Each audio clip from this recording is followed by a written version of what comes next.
اور یہاں مقام قرآن کی تلاوت کا دیکھیے، تلاوت میں کروں، حفظ میں کروں، بلند میرے والد ہو جائیں، بلند والد ہو جائیں. اب اس سے اندازہ لگا لیجئے کہ جب والد کا بیٹا جب قرآن پڑھے تو والد کا یہ مقام ہے، خود بیٹے کا مقام کیا ہوگا؟ اور خود جب بیٹا پڑھے تو اس کا یہ مقام ہو تو بیٹے کو جس نے پڑھایا ہو اس کا مقام کیا ہوگا؟ اور پھر جو بیٹوں کو پڑھانے والے کو جس نے پڑھایا ہو، اس نے اتنے ہزاروں کو پڑھایا ہوگا، اس کا مقام کیا ہوگا؟ اور جس نے ہند میں 90 لاکھ کو پڑھایا ہو اس کا مقام کیا ہوگا؟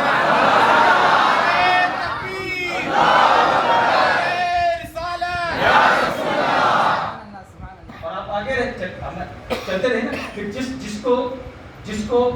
جس غریب نواز کو عثمان ہارونی نے پڑھایا، پھر جس کو غوث اعظم نے پڑھایا، اور جس نے غوث اعظم کو پڑھایا. آپ بلند ہوتے جائیے. اب جس نے دیکھنا کیا مقام ہوگا تبع تابعین کا، جنہیں تابعین نے پڑھایا. پھر کیا تابعین کا مقام ہوگا؟ جنہیں صحابہ نے پڑھایا.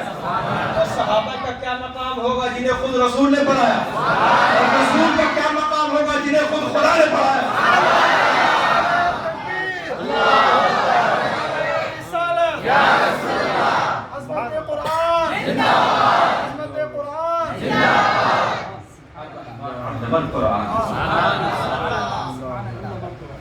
کیا کہنے، آپ مقام دیکھ رہے ہیں، آپ مقام دیکھ رہے ہیں.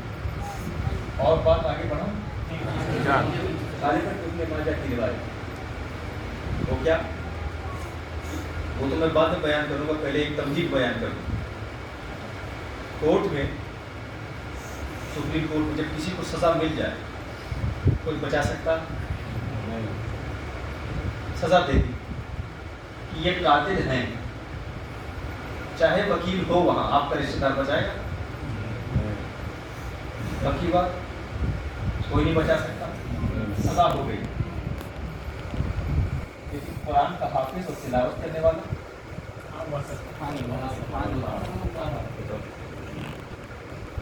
خود تلاوت کرتے کرتے اور حفظ کرتے کرتے اس مقام پر پہنچ جاتا ہے کہ میدان حشر میں 10 اس کے ایسے رشتہ دار جن کو جہنم کی سزا مل چکی ہے، جہنم کی سزا مل چکی ہے، وہ شفاعت کر کے جنت میں لے جائے گا. اب یہیں سے سمجھ لو، یہیں سے اندازہ لگا لو کہ جب حافظ قرآن کی شفاعت کا یہ عالم ہے تو مدینے والے صاحب قرآن کی شفاعت کا عالم کیا ہوگا؟ آپ کو سمجھ میں آ رہا؟ قرآن کے قریب ہو جاؤ. یہ جو سوالات کیے گئے نا، ان کا جواب ہی ہے ہم تلاوت بھی کریں گے، سمجھیں گے، تاکہ جب ہم کو کوئی سمجھانے آئے ہم اس کو سمجھا دیں، ہے نا. اسی لیے دیکھیے ہمارے حضرت صاحب بھی یہاں موجود، تمام مشائخ یہاں موجود ہیں، علماء یہاں موجود ہیں. ان سے پوچھ لیں قرآن کتنا ضروری ہے، ضروری ہے کہ نہیں؟ میں تو اکثر بیان کرتا ہوں کہ بہت ساری تحریریں اٹھا کے دیکھنا، کوئی جب اعتراض کرے تو وہ ڈاکیومنٹ لکھتے نا، پورا آرٹیکل لکھا جاتا ہے ڈیفنس میں. اپنے لائر لکھتا ہے کہ نہیں؟ کسی نے آپ پہ کرٹیسائز کیا، آپ پوری تحریر لکھتے، کچھ لوگ پوری کتابیں لکھ دیتے اپنے ڈیفنس میں. قربان جائیے اللہ کے کلام پر، ایک ہی لفظ کافی ہے.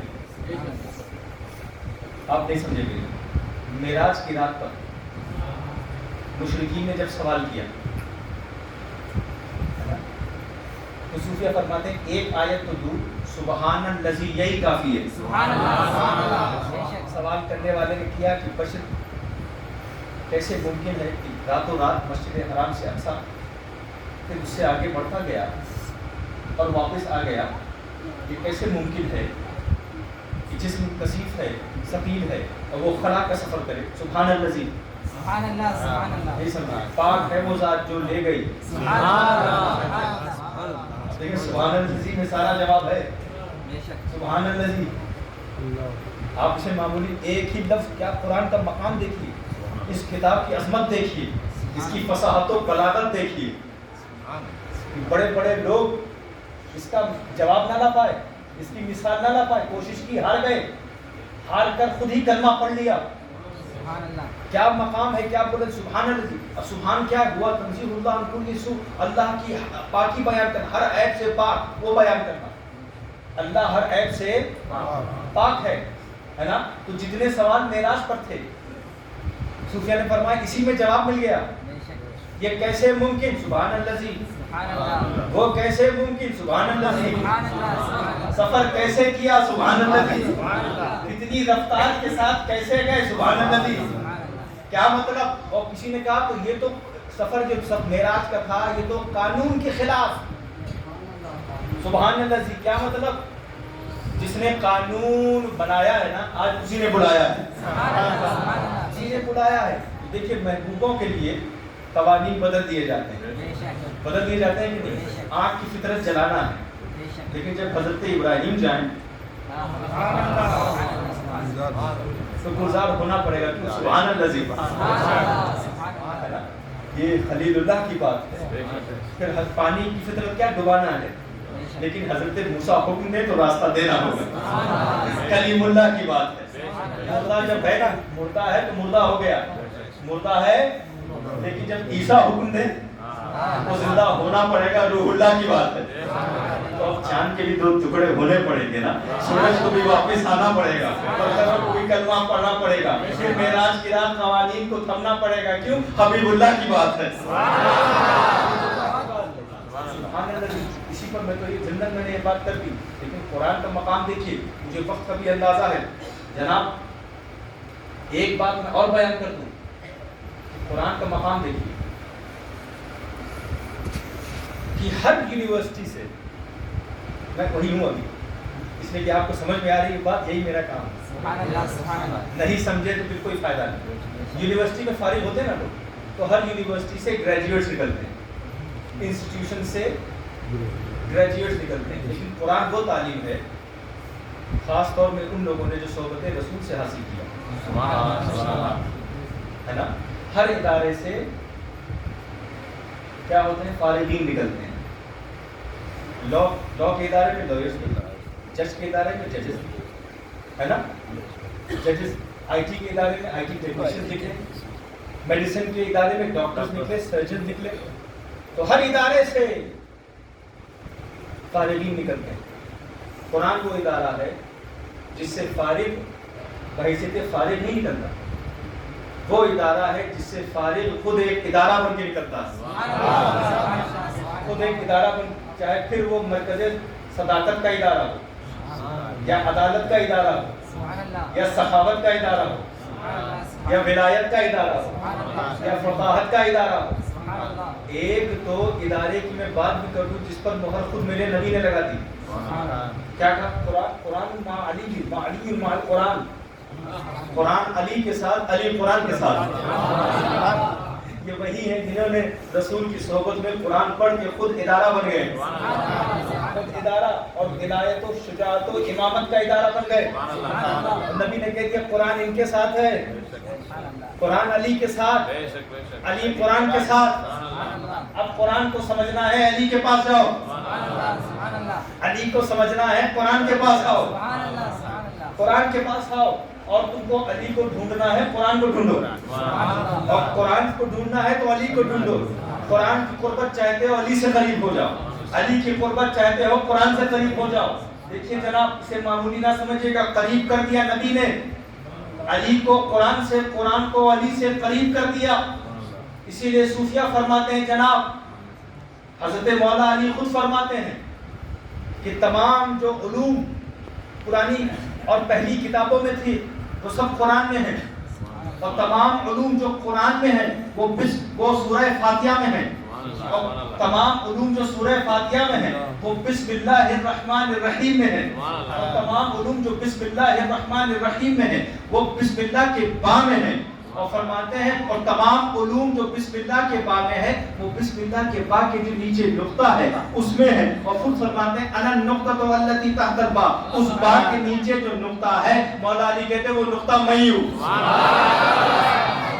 نقطہ میں ہوں. قرآن کو ساتھ کر دیا، اسی لیے قرآن کو ساتھ کر دیا، علی کو قرآن کے ساتھ، قرآن کو علی کے ساتھ. اسی لیے دوستوں اور بزرگوں، قرآن ایک ساتھ علی ایک ساتھ نہ کوئی قرآن کو علی سے جدا کر سکتا ہے، نہ علی کو قرآن سے جدا کر سکتا ہے. اسی لیے ہر وقت، ہر آن، ہر گھڑی حضرت علی تلاوت قرآن میں ہی مشغول رہتے تھے. تلاوت قرآن، درس قرآن، تفسیر قرآن میں ہی مشغول و مصروف رہتے تھے. اور جناب میں بتا دوں، قرآن و علی ایک کی تلاوت کی جاتی ہے، دوسرے کی زیارت کی جاتی ہے. ایک کی تلاوت کی جاتی ہے، دوسرے کی زیارت کی جاتی. ایک کو چھونے کے لیے جسم پاک چاہیے، دوسرے کی محبت کے لیے شجرہ پاک چاہیے، ایمان پاک چاہیے، ہے نا. اور آپ بتا دوں، اسی لیے صوفیہ فرماتے ہیں، سن لو اللہ کی آیتیں دو قسمیں. کتنی قسمیں ہیں؟ اللہ کی آیتوں کی دو قسمیں ہیں.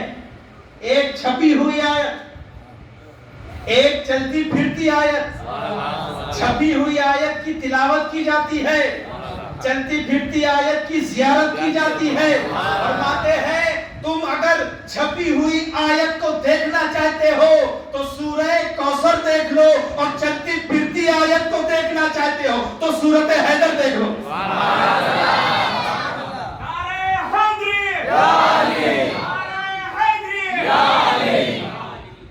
آپ کو خیال آ رہا ہے؟ اسی لیے نا نبی نے بھی فرما دیا، انی تارک فیکم الثقلین، تم میں دو بھاری چیزیں چھوڑ کے جا رہا ہوں. ایک اللہ کی کتاب اور دوسرا میرے اہل بیت. اسی لیے ایسا جوڑ دیا کبھی کوئی اہل بیت سے قرآن کو جدا نہ کر سکا، ہے نا. اور قرآن کو اہل بیت سے جدا نہ کر سکا. جب بھی قرآن پر حملہ ہوا اہل بیت بولے، اور جب اہل بیت پر حملہ ہوا تو قرآن بولا. یہ ایسا رشتہ ہے. اسی لیے دیکھیں نا، اتنا قریب کر دیا نبی نے اہل بیت کو، اپنے اہل بیت کو قرآن سے اتنا قریب کر دیا، اتنا قریب کر دیا کہ ہم نے میدان کربلا میں دیکھا کہ جب یزیدیوں نے امام حسین کے گلے کو کاٹ دیا تو گلا، جو کٹا ہوا گلا جو تھا وہ بھی تلاوت قرآن میں ہی مصروف تھا. اور اس تلاوت کو کر کے امام حسین نے یہ بتا بھی دیا، اے یزیدیوں تم میرے گلے کو میرے جسم سے جدا کر سکتے ہو، قرآن کو مجھ سے جدا نہیں کر سکتے. اسی لیے قرآن کے قریب ہو جاؤ. کس کے قریب ہو جاؤ؟ قرآن. اسی میں فائدہ ہے، اسی میں عظمت ہے، اسی میں بلندی ہے، اسی میں مقام. صوفیہ فرماتے ہیں تم سمجھنا چاہتے ہو مقام، تم سمجھنا چاہتے ہو دین، قرآن کو دیکھو. مقام کیا ہے؟ قرآن کو دیکھو. اپنی اصلاح کرنا چاہتے ہو، قرآن کو دیکھو. انبیاء سے قریب ہونا چاہتے ہو، قرآن کو دیکھو. رسول سے قریب ہونا چاہتے ہو، قرآن کو دیکھو، قرآن کو پڑھو. اپنی اصلاح چاہتے ہو، قرآن کی تلاوت کرو. دنیا میں بلندی چاہتے ہو، قرآن کی تلاوت کرو. قبر میں آرام چاہتے ہو، قرآن کی تلاوت کرو. میدان حشر میں شفاعت چاہتے ہو، قرآن کی تلاوت کرو. جنت میں اعلیٰ مقام چاہتے ہو، قرآن کی تلاوت کرو. آپ قرآن کی تلاوت کرو. صوفیہ فرماتے ہیں جب تمہارا دل چاہے کہ تم اللہ سے بات کرو تو نماز پڑھ لیا کرو، اور جب یہ دل چاہے کہ اللہ تم سے کلام کرے تو قرآن پڑھ لیا کرو. یہ اللہ ہی کا تو کلام ہے، تو قرآن پڑھ لیا کرو. یہ قرآن بڑی بلند کتاب ہے. اس کے قریب ہو جاؤ، اس کے قریب ہو جاؤ. قرآن کی اس کی تلاوت. جواب یہ نہیں ہے کہ اسٹیشن جلانا، پسیں توڑنا، یہ جواب نہیں ہے. یہ کہاں کا جواب ہے؟ کوئی سوال کرے، یہ جواب نہیں ہے کہ آپ سڑکیں جلا رہے ہیں. یہ جواب نہیں ہے کہ آپ شہر میں کرفیو لگوا رہے ہیں. نہ جواب یہ ہے کہ آپ خود قرآن پڑھ رہے ہیں. سبحان اللہ، سبحان اللہ. تم جتنا سوال کرو گے ہم اتنا قریب جائیں گے، سبحان اللہ، بے شک. ہم اتنا سمجھیں گے، ہم اتنا پھیلائیں گے، ہم اتنا آپ کو بتائیں گے، ہم اتنا آپ کو بلائیں گے، ہم اتنا ڈسکشن کریں گے، ہم اتنا سمجھیں گے اور سمجھائیں گے. لیکن اس کے لیے پھر مسجد میں بیٹھنا پڑے گا، کسی ولی کی صحبت میں بیٹھنا پڑے گا، کسی عالم کی صحبت میں بیٹھنا پڑے گا. یہ ایسے ویسے نہیں آتی باتیں. یہ صحبتیں اختیار کرو، لوگوں کے ساتھ بیٹھو گے نا پھر تمہیں یہ مقام ملے گا. تو قرآن کے قریب ہو جاؤ. ایک تو قرآن والا کچوشے میں بھی آیا ہے نا. کہاں آیا؟ وہ بھی کچوشے میں آ گیا. اسے مخدوم سید اشرف جہانگیر سمنانی کہتے ہیں. اور وہ بھی قرآن والے، قرآن سے قریب.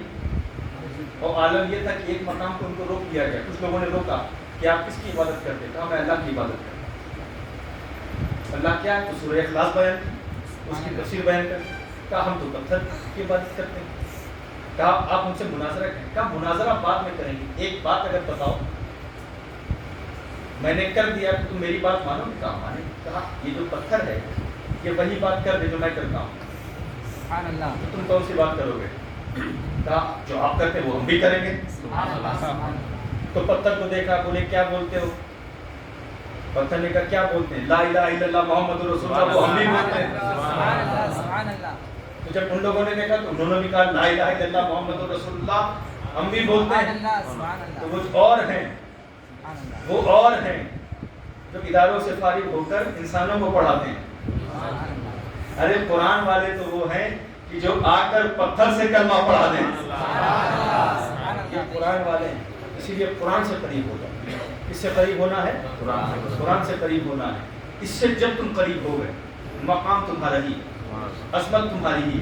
بلندی میں کوئی تقریر کرنے آپ سے نہیں آیا, بس گفتگو کر رہا ہوں, میری بات آپ کے دل میں اتر جائے تو میری بھی اسی بات سے میری بھی نجات ہو جائے, ہے نا. تو قرآن کو ساتھ رکھیں گے کہ نہیں اپنے؟ یہ پکی بات ہے. قرآن کا ساتھ دیں گے کہ نہیں آپ؟ دیں گے نا. صحیح بات. دیکھیے اپنے گھروں میں اس کی عادت بنائی. مائیں جب قرآن پڑھنے والی ہو نا تو پھر پیدائشی ولی بھی قرآن کا حافظ ہوتا ہے. حضرت خواجہ قطب الدین بختیار کاکی جب 5 سال کے ہوئے تو حافظ صاحب آئے پڑھا.